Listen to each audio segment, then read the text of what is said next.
What would it take to arouse your life, to experience more connection, more pleasure, more realness, in and outside of the bedroom? I'm August McLaughlin, and this is Girl Boner Radio.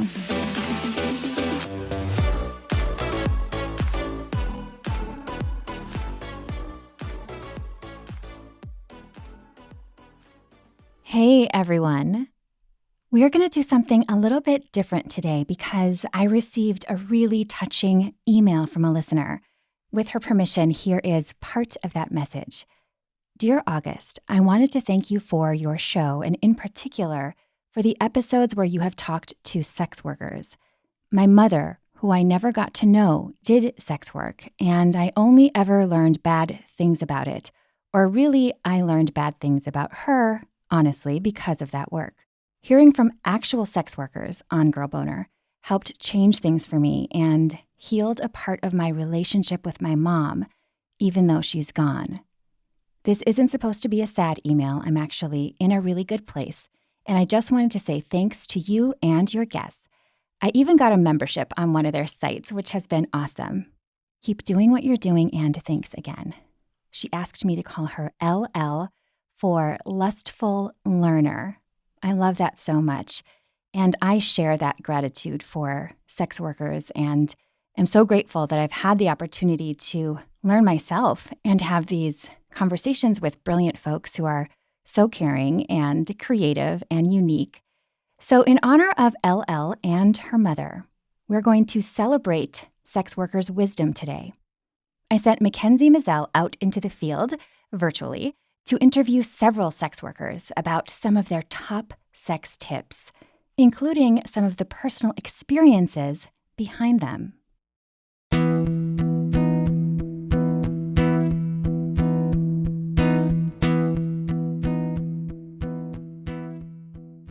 First, Makenzie spoke with adult film star and performer Daisy Ducati. Daisy has been in the adult industry for about 10 years, starting with dancing and fetish videos. That kind of just snowballed into more and more adult content, and now I'm here winning awards. 2 years in a row now, I've won AVN Niche Performer of the Year, and it's pretty exciting. It's like the first major award I've actually won in all these years, because I'm usually a little bit too weird for the award shows. I love it. I love it. So now they've got the right category for you. Yeah, like I have a sneaky suspicion this category was created for me. AVN stands for Adult Video News, and their award ceremonies recognize a range of porn categories. And there's like the classic, like just regular sex that happens, and that's what a lot of the awards cater to. But I and a lot of the industry tend to lean more towards like fetish content. So I do a lot of like femdom and wrestling and different things like that. Daisy has done popular lesbian wrestling scenes that involve strap-ons and pussy eating, for example. Another video appears with the caption, "Little weak man Sam Solo falls to the strong legs of Daisy Ducati." And those of us that do that kind of thing don't necessarily always fit into the classic award categories. So they've created this niche performer award to kind of honor those of us that are busting our ass doing the weird stuff. Daisy's work in porn has taught her a lot about sex and the ways folks perceive it. This is a subject that I could go on and on about for hours. But the first thing is like porn in general, unless it's specifically educational porn, is not meant to be educational. It's for entertainment purposes only. So what you see in porn may not actually be realistic in the bedroom. Like, for instance, we use tons of lube off camera, and you don't always see that on camera because it's maybe distracting from what's going on in the scene, but the lube is there. A lot of the like bizarre sex positions and like crazy things that our bodies can do, a lot of that has taken years to be able to work up to being able to do that. And it's not necessarily realistic in just a regular bedroom setting. And some of it may not also be the best feeling thing either. So we're doing it for a performance. So just keep that in mind when you're watching porn and trying to learn from it, that like we're professionals, and kind of like those car commercials where they're like, do not attempt this at home. This is a professional driver on a closed track. It's kind of like that. So like, don't expect your partner to be a porn star. Daisy has tried some of the wild things from porn shoots with a partner at home, she said, but usually she doesn't have the energy for that. Who does? Sometimes she just wants to have regular, old-fashioned sex, she said, adding with a laugh, I don't need to be dangling from the ceiling upside down and having fists up my ass. Amen to that. That makes so much sense. Like, I love that you mentioned the lube thing because lube is so important, but we don't talk about it, or people act like it has to be, your wetness. And if you're not wet, you're not turned on and all this stuff. And it's like, no, lube is your best friend. And like with vaginas, there's so many different things that can affect how wet a pussy is. like a medication can affect it, dehydration can affect it, like your mood that day that has nothing to do with what's going on in the bedroom can affect it. It's so much easier to just bust out some lube and enjoy yourself. Because as she pointed out, trying to play with a pussy with no wetness is like going down a water slide with no water. Ouch. Also, keep in mind that not all lubes are created equal. There are a lot of lubes, especially like flavored lubes or like weird novelty lubes that have chemicals in them or sugars in them that are really, really bad for vaginal pH and can cause all sorts of problems. So make sure you're actually like researching what kind of lube you use. Daisy tends to go for a silicone or aloe-based lubricant. There are all sorts of organic and like natural ingredient lubes that are really good. She warns against less natural lubes that contain glycerin. Glycerin is basically a sugar alcohol that can keep wetness going, but high levels raise your risk for yeast infections. And just as no lube is ideal in every situation, what feels good to one person during sex won't necessarily feel good to another. Keeping that in mind is Daisy's biggest sex advice. Not everybody likes the same thing just because they have the same genitals. And you have to be able to have like open, honest communication with that person to figure out what they specifically like, because what works for one person may not work for the other person. And if you start just trying things and guessing, it can lead to some really uncomfortable experiences. And it's so much easier to just ask, like, do you like this? How do you like that? Like, what do you think about this? And just have that negotiation ahead of time so you could just focus on enjoying the thing. This is especially true in BDSM, Daisy said, something she's learned a lot about while working in porn. You have to have the negotiation ahead of time to make sure no boundaries are being crossed. It just makes the act so much easier when you know what you're getting into, you know what the person likes, you know what they don't like, you know where the line is so you don't cross it. And you just go from there and work within those parameters. And it just makes it so much easier and so much more enjoyable. I meet so many people that like, they're frustrated with their partners. And it's like, well, did you tell them what you're looking for? Like, do they know what you want? Because they can't read your mind. And like, what is really enjoyable for one person might be painful and uncomfortable for the other person. That's true. There are some universal practices, though, things that pretty much everyone can benefit from, like hand washing. A really big thing, if you're fucking anyone with a vagina, the pH balance is super, super important. It's kind of like an eyeball in a sense. Like, there are lots of things you shouldn't put in your eyeball because it can cause infection and problems and all this stuff. And it's the same thing with a pussy. You want to make sure that your hands, your toys, and your genitals, anything that's coming near a vagina has to be clean. And make sure you get in those nooks and crannies because, as Daisy pointed out, so many people like will wash their hands, but they have dirty fingernails and it just creates problems.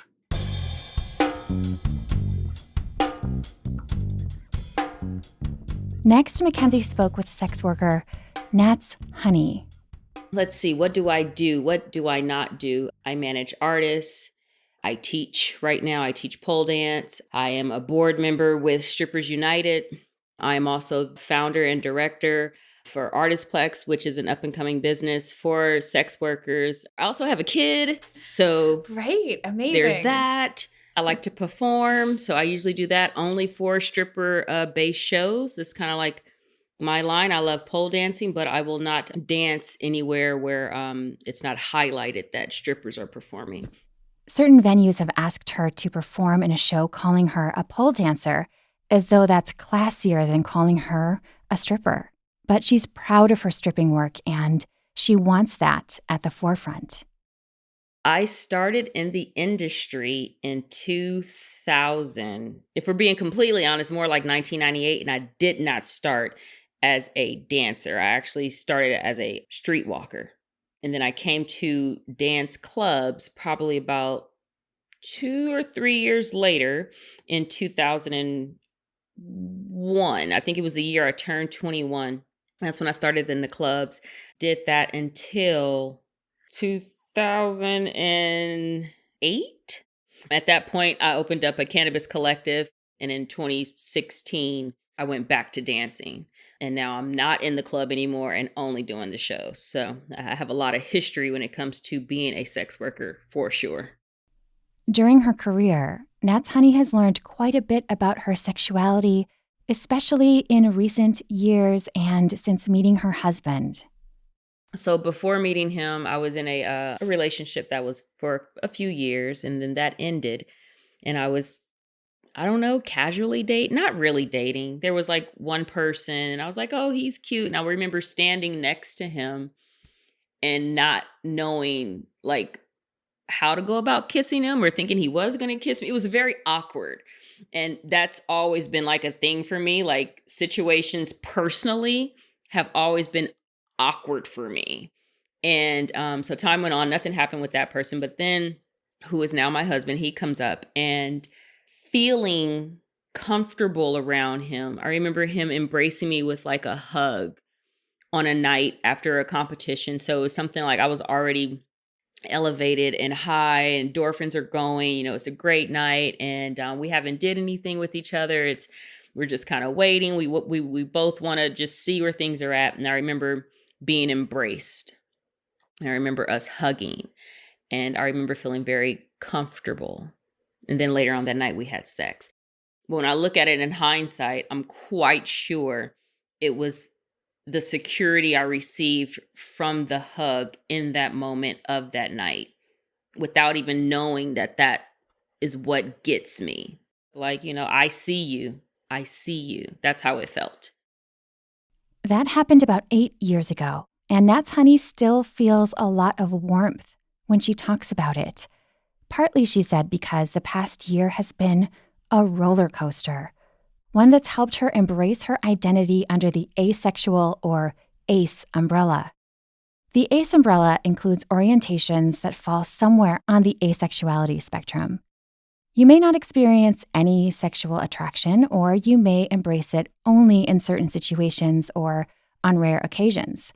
Demisexual, for example, means you only feel sexual attraction when you have a strong emotional connection first, like NatsHoney. And for her, those realizations have been huge. I'm in a very committed relationship. I'm actually married, have been for quite some time, and then discovered that I was under the ACE umbrella while I was married. So that was a whole nother kit and caboodle. But in the last year, there were instances in which where I thought that I was responding in a way that was true to myself, constantly thinking it was just true to myself. And then I became aware that I was blocking even building the relationship. And that can be problematic for relationships across the board. I've heard about this from other ACE demi folks, by the way, who have this desire to respect their asexual inclinations and at the same time cultivate mutually gratifying intimacy with a partner who isn't under the ACE umbrella. The same type of thing can apply if you and a partner just have very different sexual interests or libidos. I pride myself on relationships. So in that process of understanding what my actions were doing and how I was able to block things out and how I didn't want that to happen, I then was like, okay, well, what would I need in order to release the block? What is it that I need? And that's when I stumbled upon the fact that, oh, okay, so security is like a really big factor for me. How one engages with my mind is a really big factor for me. Am I comfortable and able to laugh around you? Those are huge factors, not just having abs or big tits or a big dick or a nice small clit. Like none of that is, truth be told, it's all beautiful. It's just, I wanted to know what turns me on. Finally coming to understand that although I fall under the ACE umbrella and I do look at things very differently in terms of sex and how to go about it, knowing what I need really comforts me. So I can look back on that moment. I can feel my face. I can feel being underneath the shoulder right now and being embraced just a little bit tighter. Like I can feel it, and it brings a lot of joy to me. NatsHoney is still feeling the benefits of all of that unfold. I think in the coming months, it will actually have me interacting with sex on a better level, my new understanding, because I have a better understanding of myself, of navigating the relationships that I want to have, and how I want to make people feel. I never want someone to feel, if I love them, I don't want them to feel isolated, ignored, or not paid attention to. And I have to understand to some degree that there are basic or traditional ways that people are prone to receiving or expecting to think that love is going to come into them or sexual pleasure will come into them. And so it's like being aware of that, then also knowing like, well, there's ways that I can show my affection while still being true to myself. So as I understand that even that much more, I feel like as I go forward, it's only going to help to balance out the situation, as long as I stay true to myself and honor, who I truly am.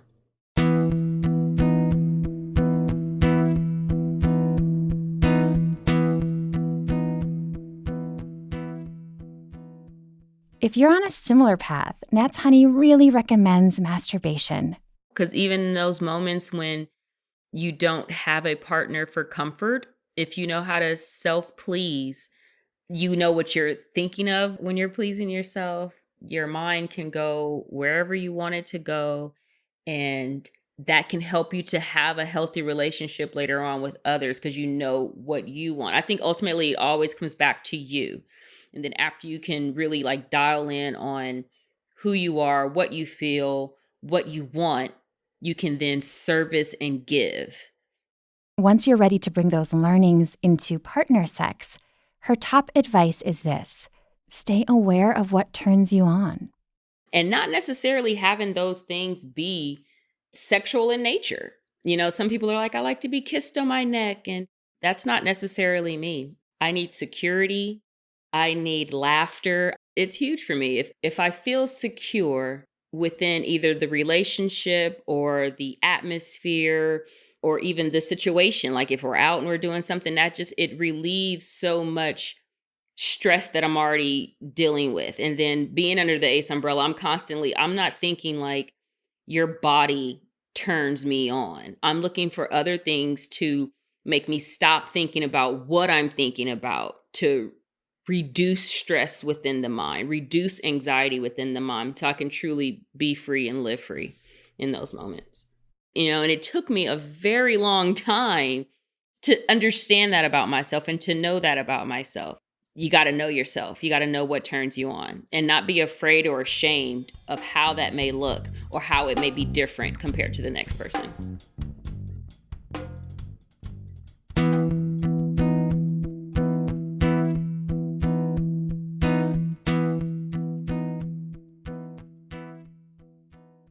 Did you know that sex toys can make orgasms last longer? They also make big O's more likely if you've struggled in that department. Whether you use a toy alone or with a partner, I highly recommend having at least one that you love. If you want to stock up on toys or your favorite lube, or get a really fancy designer one, you can get free, always discreet shipping on orders over $75 at The Pleasure Chest. Simply head to thepleasurechest.com and search by category for vibrators, strap-ons, kink accessories, toys for couples, and more. Basically, you can build your own pleasure chest by shopping at thepleasurechest.com.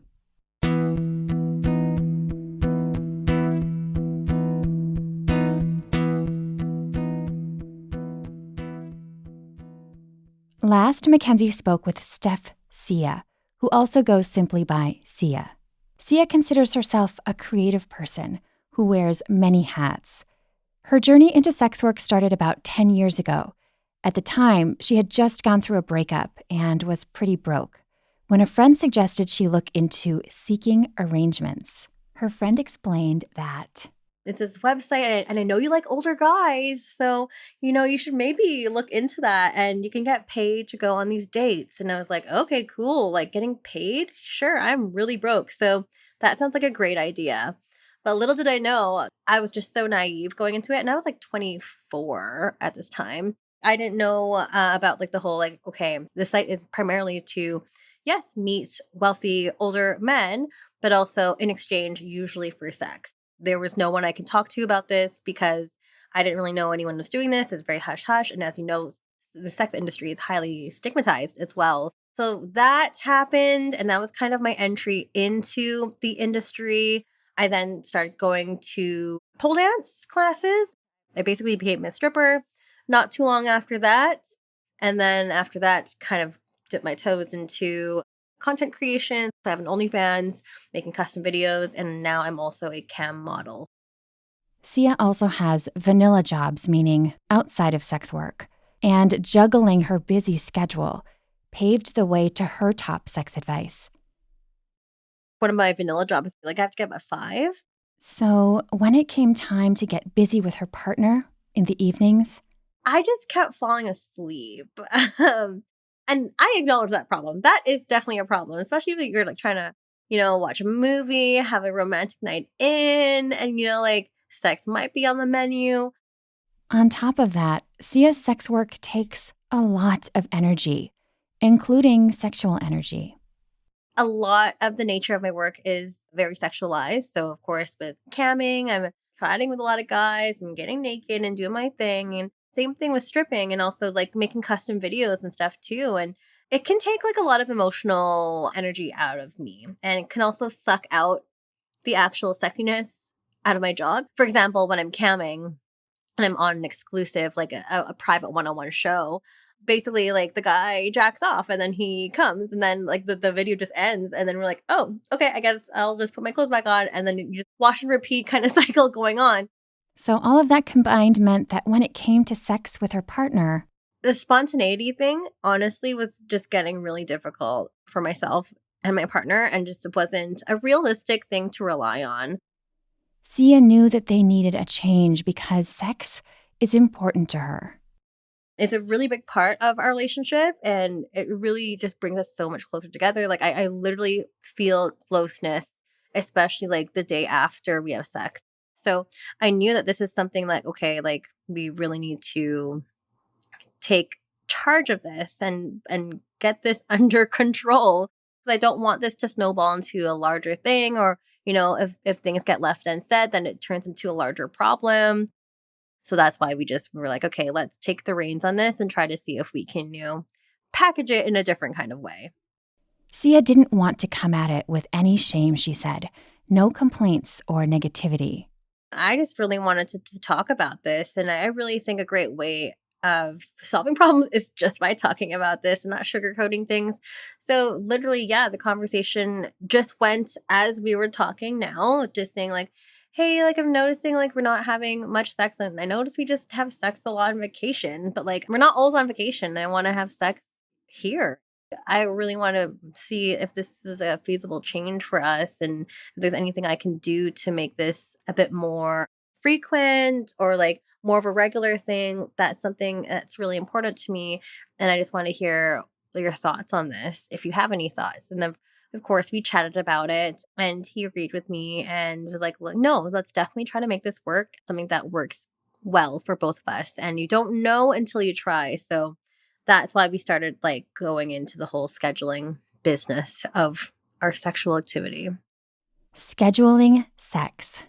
It's a practice that helps a lot of folks because really, non-vacation spontaneous sex for most couples is pretty rare, especially in longer-term relationships. So Sia and her partner set a date for some sexy fun and went for it, starting with some romantic setup. We definitely try to set the mood. So, yes, the lights down low. We love candles. So, candles is a big thing for us. Really sets the tone, sets the mood. And he'll just start, with some, really easy, chill foreplay. Like light touching and tracing with body and, going in for a kiss and kissing my neck. They had set a date, but not an exact time. And just knowing that sex was coming up, pun embraced, helped. It was scheduled at some point in the day in the evening that I already had something to look forward to. And it was something that okay, this is going to happen tonight. This is going to be good. And it was good. And we both felt really great. And we weren't left with disappointment. So that was a success. And it's continued to be successful. Given that Sia is very goal-oriented, she said she loves having something to look forward to. And if they get to the scheduled sexy time and one of them isn't feeling up for it, they shift gears, something I personally think is super important. Especially for example, my schedule for the past 2 months and a bit were just crazy. I literally just had no time. And again, just being booked to the club and having to wake up early in the morning and then having to do my vanilla job, working freelance in the day, just left no room. And even when we had the best of intentions and we're okay, it's gonna happen tonight, I would just be so exhausted. And honestly, it would just turn me off and have the opposite effect. And then I was well, I don't want to feel like I'm being forced to do this or I'm obligated to do this. I want to be able to have sex with my partner when we're both feeling it. To avoid that scenario, consider scheduling close, intimate time together. If sex happens, then great. If it doesn't, also great. For Sia and her partner, they make sure they're both on the same page before any sex begins because I would not want sex to be a chore. And it should not be a chore ever. This is something that is so enjoyable, so pleasurable, so great, and just brings people closer together. And I just feel okay, no, we need to, one, make this a priority, but also to go about it in the right kind of circumstances, if you will.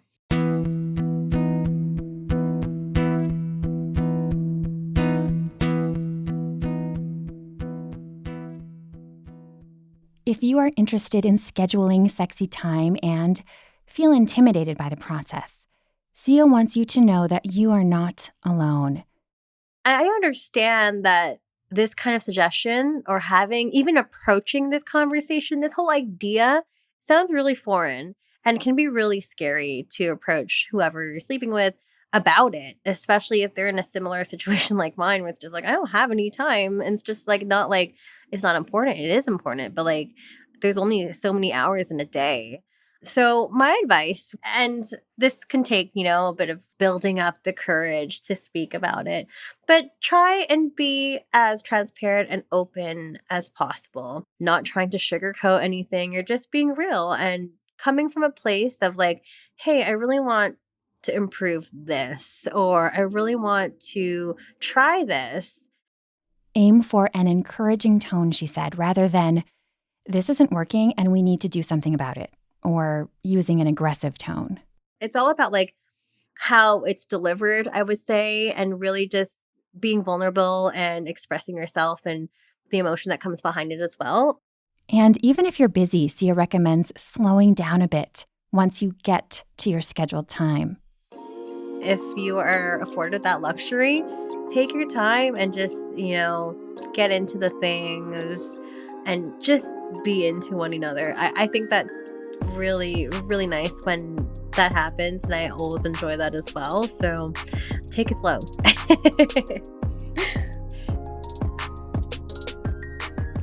Learn more about Daisy at daisyducati.com, where you can find fun merchandise like shirts and jewelry. You can also follow her on OnlyFans, Instagram, and Twitter under the handle Daisy Ducati. To learn more about NatsHoney and the sex worker-focused and led group that offers resources, tools, and networking opportunities for sex workers, visit strippersunited.com. Her handle on Instagram is NatsHoney.